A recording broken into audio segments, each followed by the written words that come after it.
1 in 5 workers could be off work.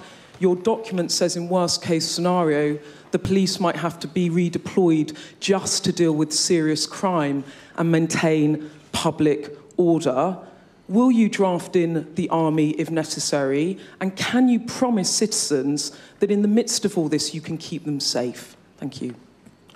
Yes, thanks very much, Beth. And let me deal with both those important points. On the NHS and the potential pressure on the NHS, I think that we have a fantastic health service, and it's well capable of handling the most tremendous pressures, as everybody knows. I think one thing it will be important for us all to do, if the virus moves into the kind of stages that our scientific advisors have just been talking about, it will be very important for everybody to think not only what we can do to prevent the spread of the virus individually, but also what we can do to avoid too much pressure on the NHS. So when it comes to using services such as GPs or 111, and it will be quite important to be self-restraining where possible, because as I say, most people will unquestionably get through it. And on your second point about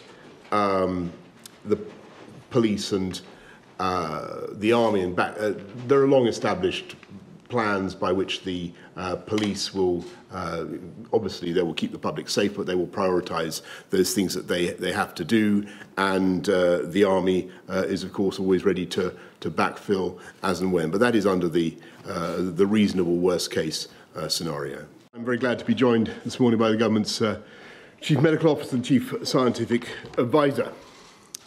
Today we've published the Coronavirus Action Plan, setting out how all 4 parts of the UK will take all necessary and reasonable steps to prepare for and tackle this outbreak. And the plan has 4 strands: containing the virus, delaying its spread, researching its origins and cure, and finally, mitigating the impact should the virus become more widespread. That is, contain, delay, research, mitigate. And let me be absolutely clear that for the overwhelming majority of people who contract the virus, this will be a mild disease from which they will speedily and fully recover, as we've already seen. But I fully understand public concern, your concern about the global spread of the virus, and it is highly likely that we will see a growing number of UK cases. And that's why keeping the country safe is the government's overriding priority. And our plan means we're committed to doing everything possible, based on the advice of our world-leading scientific experts, to prepare for all eventualities. And let's not forget, we already have a fantastic NHS, fantastic testing systems, and fantastic surveillance of the spread of the disease. We will make sure the NHS gets all the support it needs to continue their brilliant response to the virus so far.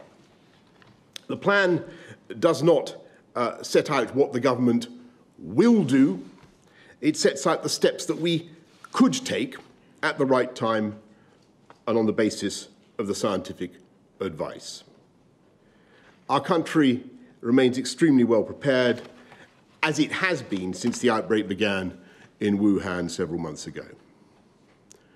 Finally, crucially, we must not forget what we can all do to fight this virus, which is to wash our hands. You knew I was going to say this, but wash our hands with soap and water. And forgive me for repeating this, but there will be people first tuning into this for the first time. Wash your hands with soap and hot water for the length of time it takes to sing Happy Birthday twice. It's simple advice, but it's the single most important thing we can do, as I think our experts would attest. But at this stage, and with the exception of all the points that I have just mentioned, I want to stress that for the vast